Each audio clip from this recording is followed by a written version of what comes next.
¿Habéis pensado, Damián, estos días, pero si nos pasó lo mismo el año pasado? Estamos otra vez en las mismas. Que al final el año pasado nos contaba Ingrid, efectivamente, que se solucionó. Pero otra vez vuelta a pegaros un sustazo a principios de año, precisamente porque hay partidos políticos que han votado en contra. Sí, por eso estamos movilizándonos.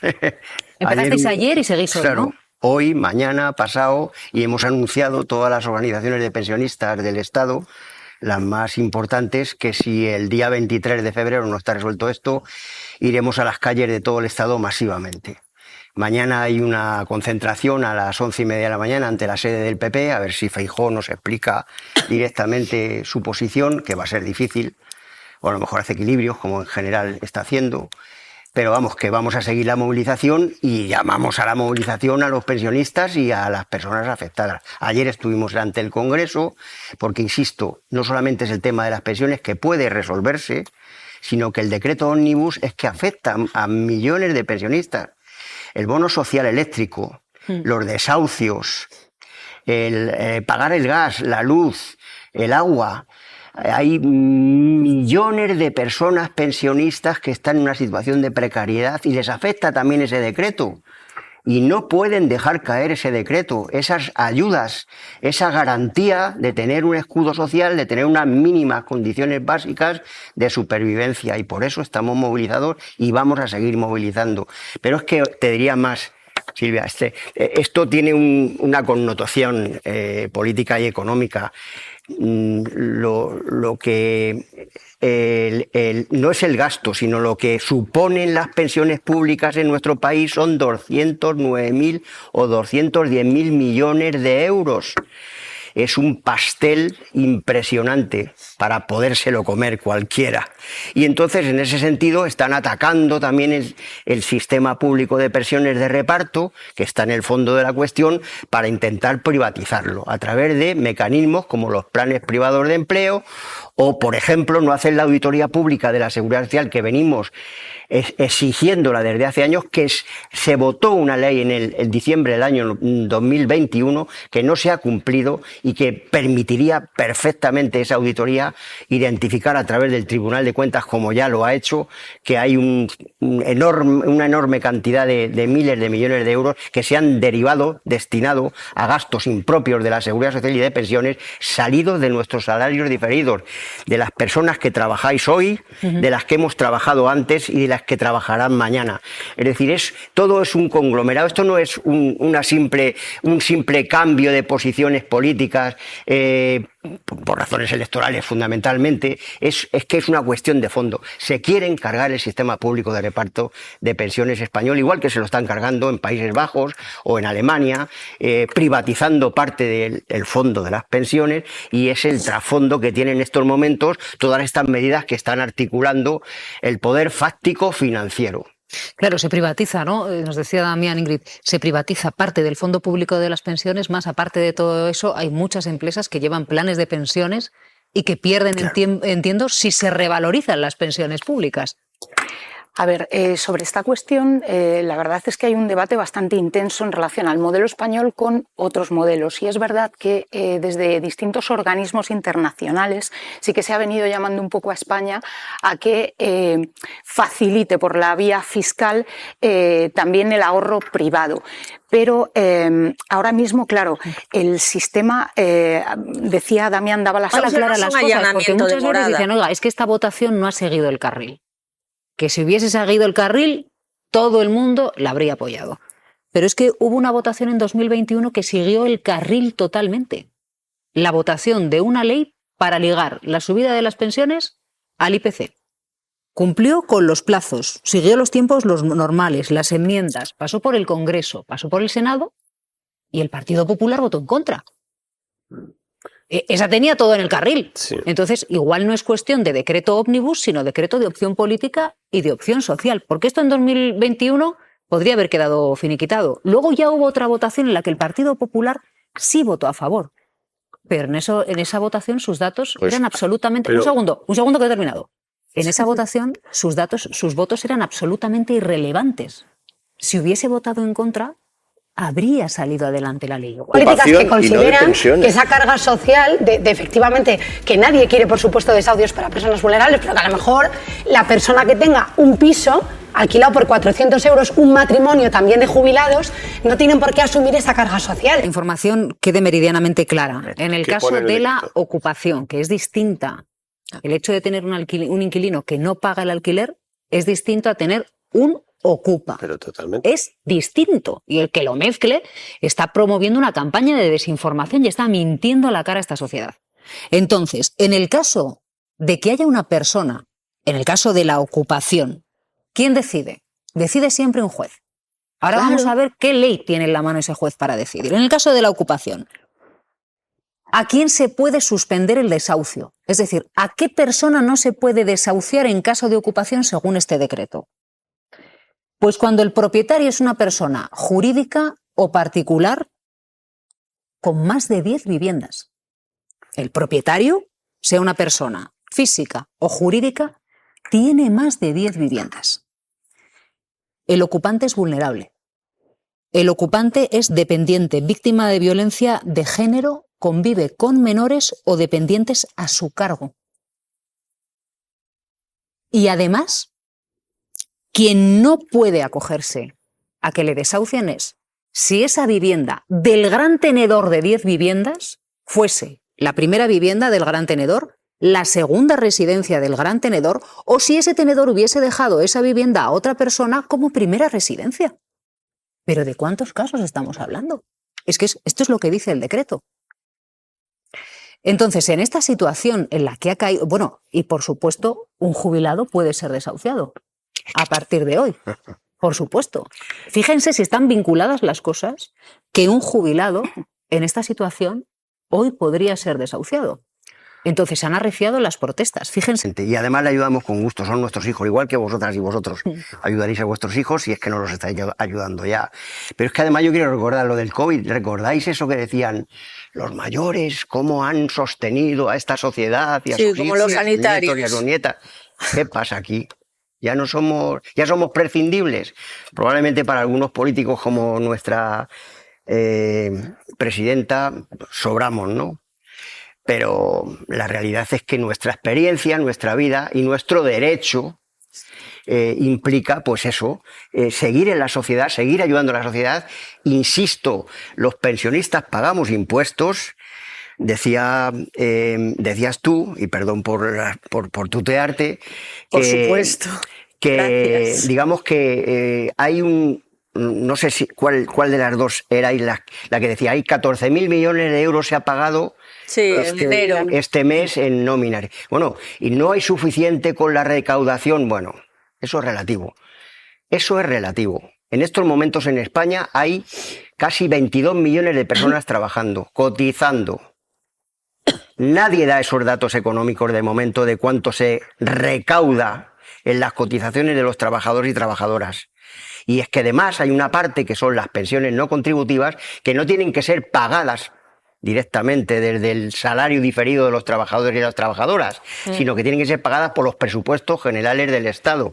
Eso no se le puede sumar a eso, no se le puede sumar dentro de los 14.000 millones de euros. Entonces, todo es relativo, depende de los intereses que cada cual, digamos, defienda, ¿no? Yo defiendo los intereses de los pensionistas y de los trabajadores y trabajadoras, creo.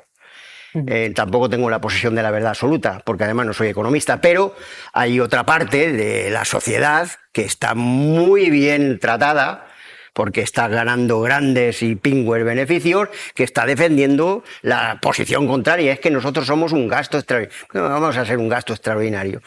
¿Y por qué no hablamos de los gastos militares? ¿Y por qué no hablamos de los gastos superfluos que hay enormemente en todas las administraciones? ¿Por qué no hablamos en general de la sanidad, de la educación, de la dependencia, que están recortando de manera vil? Los pilares del estado del bienestar.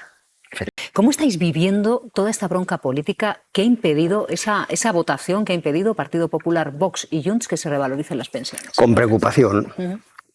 y con miedo, porque si esto ahora que están en la oposición lo hacen cuando puedan llegar al gobierno, madre mía, Argentina y otros países, ¿cómo se va a quedar con respecto a España? Estamos muy preocupados y preocupadas de esta situación y exigimos, digamos, medidas del gobierno, porque también somos críticos con el poder, para que tome resoluciones y resuelva esta situación del escudo social y de la subida de las pensiones, porque el escudo social también afecta a millones de pensionistas en todo el Estado. Claro, ahora mismo no se sabe si se van a revalorizar las pensiones en febrero. A día de hoy se han revalorizado ya. Lo que pasa es que puede ocurrir que en febrero tengamos que devolver lo que nos han revalorizado, ¿no? Más luego todo el tema de IRPF, porque los pensionistas, quiero recordar que pagamos también impuestos, muchísimos millones de pensionistas, como cuando hemos trabajado, y bueno, pues es una situación absolutamente increíble. Se dio también el año pasado. El año pasado se resolvió, este año no se resuelve por razones que no tienen nada que ver con los intereses de la ciudadanía, tienen que ver con los intereses partidistas de una parte de la oposición. Feijóo, contrario a regularizar a 500.000 de migrantes, dice que lo único que quiere el gobierno con esa regularización es alterar el censo. Usted no tiene derecho a incrementar el censo de los españoles con la ley de nietos en más de 2 millones de personas y con la regularización de la inmigración irregular de más de 800.000 personas. Esto, justo hablando de la regularización de los migrantes, hay unas declaraciones de las últimas horas que están dando muchísimo de qué hablar. Las palabras de Feijóo, que saben que es contrario a regularizar a 500.000 de migrantes, que asegura que lo único que quiere el gobierno con esta regularización es literalmente alterar el censo. Usted no tiene derecho a incrementar el censo de los españoles con la ley de nietos en más de 2 millones de personas y con la regularización de la inmigración irregular de más de 800.000 personas. Claro, después de estas palabras hemos preguntado al Partido Popular. Y el Partido Popular ha ido más allá. Ha acusado directamente al gobierno de alterar el censo de cara a las elecciones, Elena. Tras el revuelo ayer por las palabras de Feijóo, la vicesecretaria de sectorial del PP, Alma Ezcurra, intentaba aclarar estas palabras en redes. Asegura que la ley de nietos y también la regularización masiva de inmigrantes van a alterar, van a modificar el censo municipal y que esto tendrá también un impacto a medio plazo en el derecho al voto. Y lo explicaba diciendo que 2,5 millones de residentes ausentes más van a poder votar automáticamente gracias a esa ley de nietos y que, por otro lado, los inmigrantes de lugares con convenio con España, como es el caso de Latinoamérica, podrán obtener la nacionalidad española en un plazo de 2 años y, por lo tanto, dicen también podrían votar en unas generales. Así que concluyen los populares que sí, que el gobierno está tratando de alterar el censo electoral con estas medidas. Le acusan de fomentar el clientelismo político. Ana López, muy buenos días. Pues nada. Ana, ¿a ti qué te parecen estas palabras de Núñez Feijóo? Bueno, yo creo que estas palabras hay que marcarlas en esa propuesta de regularización que evidentemente lanza el gobierno de Sánchez y que tienen una lectura internacional y nacional muy importante, interesante desde el punto de vista de la lógica política. ¿Por qué desde el punto de vista internacional? Porque Sánchez está rompiendo con la tendencia global respecto a la política migratoria. Lo estamos viendo con la América de Trump, con los matones de la ICE, pero también con sus colegas socialdemócratas. Os voy a dar un dato. Olaf Scholz, cuando era canciller en Alemania, el 3 de mayo de 2024, concede una entrevista a Der Spiegel y dice: deportaremos más y más rápido, el socialdemócrata. Y luego tenemos en Dinamarca, cuando también la socialdemócrata está aplicando la política migratoria más dura de toda la Unión Europea. Un ejemplo, ha aprobado una ley en la que se puede desalojar al 50% de un barrio si tiene personas que ella considera no occidentales. Con lo cual, el mensaje internacional es muy importante para Sánchez. Nosotros ponemos en el centro a las personas. ¿Esto qué está provocando? Que a nivel nacional tenga un efecto en su principal adversario, que es PP. Y aquí entran las declaraciones de Feijóo. ¿Qué pasa con Feijóo y con el Partido Popular, especialmente cuando llega Vox en 2013 y en 2018, cuando entra en la Junta de Andalucía? Que el PP tiene una posición incómoda porque no ha resuelto el modelo de inmigración que tiene. Y además, a medida que Vox empieza a aumentar y tener éxito electoral, el discurso del PP todavía se posiciona como más blando para su electorado. Y además es que esta semana hemos visto como uno de los principales aliados del Partido Popular, como es la Iglesia, está apoyando esta medida. Con lo cual, yo creo que aquí Feijóo vuelve a no resolver un problema que ya tenía su partido, que es el modelo de migración, pero que además se agrava por esa confrontación con Vox. Ahora la incógnita será ver hasta qué punto escala el mensaje racista y xenófobo que está tomando las palabras de Feijóo, porque ya hemos visto que ha comprado el marco de la ocupación y que también está aplicando esa dosis de bulos como acabamos de escuchar. La reflexión de Feijóo porque hace pensar qué ha sucedido con otras regularizaciones llevadas a cabo, por ejemplo, por el Partido Popular. Si tenían en ese caso el objetivo de alterar el censo electoral. Es decir, los exiliados venezolanos llegados a Madrid han cambiado el censo electoral en Madrid. ¿En qué sentido han cambiado el censo electoral en la Comunidad de Madrid estos exiliados venezolanos? Eso sí que votan clarísimamente mayoritariamente derecha, es muy evidente. Claro, entonces, cuando se abre las puertas a exiliados venezolanos en Madrid, ¿se hace por el objetivo de cambiar el censo electoral? Porque claro, el propio José María Aznar, en su momento, también llevó a cabo, creo que, si no me equivoco, hablo de memoria, pero creo que fueron 5 procedimientos extraordinarios de regularización. Silvia, ¿El objetivo era cambiar el censo electoral? Y cuando Gallardón hizo la ley para los sefardíes, que todos los sefardíes los descendientes de sefardíes pudieran tener nacionalidad española, ¿estaba cambiando el censo electoral? Pues y que el PP apoyó. Claro, no, que la hizo Gallardón. Y salió en tromba al PP diciendo que qué bien. Es que son decisiones de país, de decir, bueno, los nietos de los exiliados... Según va aumentando la población, regulariza. Un dato que me parece perfecto que has dado tú, Ingrid, que es la subida de las pensiones, lo que hablábamos también, que era parte de este debate, ¿no? Quiero recordar que la subida de pensiones, las organizaciones de pensionistas la hemos criticado por insuficiente, precisamente por el alto nivel del coste de la vida que se está produciendo. Es decir, que nos suban el 2,7 a las pensiones máximas o el 7% a las medias o el 11,4 a las no contributivas o algunas contributivas, está bien. No tiene nada que ver con las políticas anteriores que se produjeron en nuestro país, pero son insuficientes. Nosotros estamos exigiendo que se recupere un mecanismo financiero económico que había hace aproximadamente 3 años, que era la posibilidad de resarcir si subían los precios de la vida enormemente, como está siendo el caso, que hubiera una paguilla, que le llamábamos, en enero, para los pensionistas, que nivelase, digamos, ese coste de la vida disparado con respecto a la subida de las pensiones. Eso lo estamos exigiendo también desde las organizaciones de pensionistas.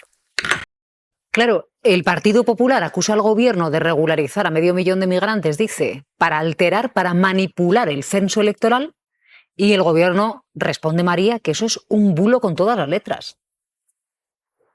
Con las 4 letras. Hablan de bulo, de lo que está diciendo Feijóo, pero es que además aseguran desde el gobierno que no solo es un bulo, sino que desde el Partido Popular son plenamente conscientes de que lo que están diciendo es un bulo, porque la regularización lo que implica es un permiso de trabajo, un permiso de residencia, pero no la nacionalidad. Y es ahí donde tiran de la ley electoral desde el gobierno. Para poder votar en autonómicas y en generales hace falta la nacionalidad, y para poder votar en las municipales, las de 2027, hay que tener por lo menos 5 años de residencia en el lugar en el que estás empadronado para poder acceder a esos comicios municipales. Dicen desde el gobierno que todo esto responde a un cambio de timón, a un giro absoluto del Partido Popular, que en un principio estaba de acuerdo con esta regularización, y todo dicen porque solo está a los dictados de Vox. Cambia su opinión, denosta esta política básicamente por el complejo de inferioridad que tiene el Partido Popular respecto a Vox. En este momento, la política del Partido Popular la define Vox. La define la ultraderecha. Bueno, les recordamos que según el Gobierno es a partir de abril cuando esos 500.000 migrantes van a poder empezar a solicitar su regularización. Joaquín Bosch, muy buenos días. Hola Silvia, buenos días. ¿Este 500.000 de migrantes, en cuanto sea regularizado, va a poder votar? Es evidente que no.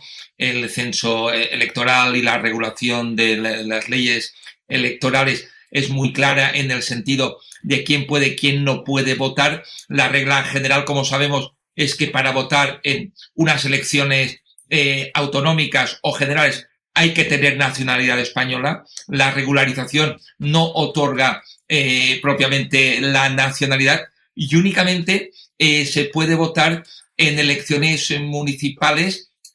Todo tipo de extranjeros, directamente los extranjeros que son de países miembros de la Unión Europea y los extranjeros regularizados de fuera de la Unión Europea, pero hay también toda una serie de requisitos, entre ellos que haya un acuerdo de reciprocidad con el país de origen y que haya una residencia demostrada de 5 años antes de la petición de la inscripción en el censo, lo cual imposibilita, por ejemplo, en cualquiera de las hipótesis que en unas elecciones generales o autonómicas el año que viene se pueda votar de ninguna de las maneras, e incluso aplicando los criterios que digo, que se pueda votar automáticamente en las municipales. Se puede decir, efectivamente, que a muy largo plazo, si hay extranjeros que se acaban nacionalizando en un plazo muy posterior al de las próximas elecciones generales, acabaría formando parte del censo electoral, pero en ese caso la culpa es del Código Civil, que desde tiempo inmemorial establece que a partir de unos años de residencia cualquier persona alcanza la nacionalidad y eso lo han apoyado siempre todos los partidos.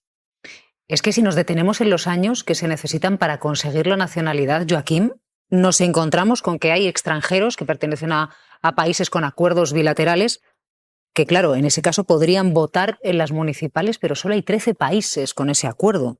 Es que lo normal para tener la nacionalidad en España hace falta demostrar 10 años de residencia. Y a partir de esos 10 años es cuando un migrante puede empezar a tramitar la nacionalidad, que suele tardar de media otros 2 si no forma parte de un país con ese acuerdo bilateral, Joaquín. Efectivamente, los datos legales son como apuntas.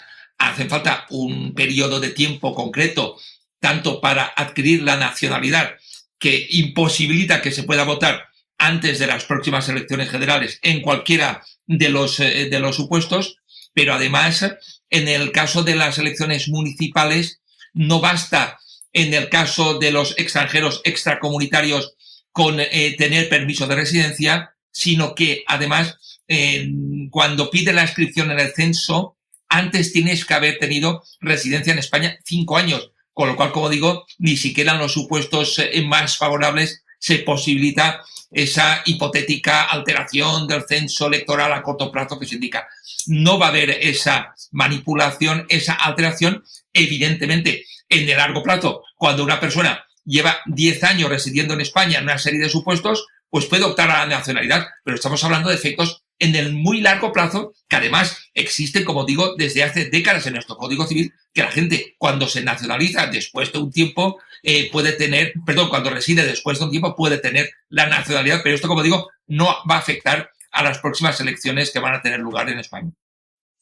Ana, posibilidades de que Feijóo se esté enredando con el tema de la migración y esté trabajando para Santiago Abascal y le esté entregando miles y miles de votos. Sí, totalmente. Es que lo hemos repetido y la historia desde que en 2018 se pacta con Vox en Andalucía, el PP ha escogido esta teoría, esta alianza en la que uno pactas con ellos y luego confrontas en aquellos temas que a Vox más movilizan a su electorado, que es la inmigración y que es la guerra cultural, porque no confrontan, por ejemplo, en el modelo laboral, no, confrontan además cometen el error que han cometido sus homólogos en toda Europa de confrontar en un tema que moviliza al votante de extrema derecha y que sobre todo está convirtiendo también en aquello que los franceses llamaban la lepenización de los espíritus. Es que también estamos ya percibiendo cómo estas actitudes y este lenguaje performativo está calando en la sociedad, y por eso hablamos de una derechización, porque cada vez más hay una parte de la sociedad que acepta este tipo de políticas duras. Pero es interesante que el marco en el que la derecha y la extrema derecha ha fijado en la cuestión de la regularización. Por un lado, Santiago Abascal, Vox y los ultras en el ejército, de su ejército digital, en teorías del gran reemplazo. De hecho, este fin de semana en Santander se va a celebrar un acto para inaugurar una plataforma con el nombre Remigración y Reconquista, que replica un modelo italiano. Y por otro lado, Feijóo se ha sumado a la teoría conspiranoica del censo electoral. Ambas teorías se olvidan, por un lado, que estamos hablando de personas y de derechos y también de los efectos económicos. Al final, el PP vuelve a tropezar en la misma piedra y le está haciendo a Vox que siga creciendo, pero por los errores que él comete, no por la oferta política que está presentando Vox en el tema de la inmigración, que todos sabemos cuál es e incluso se vanaglorian de ello.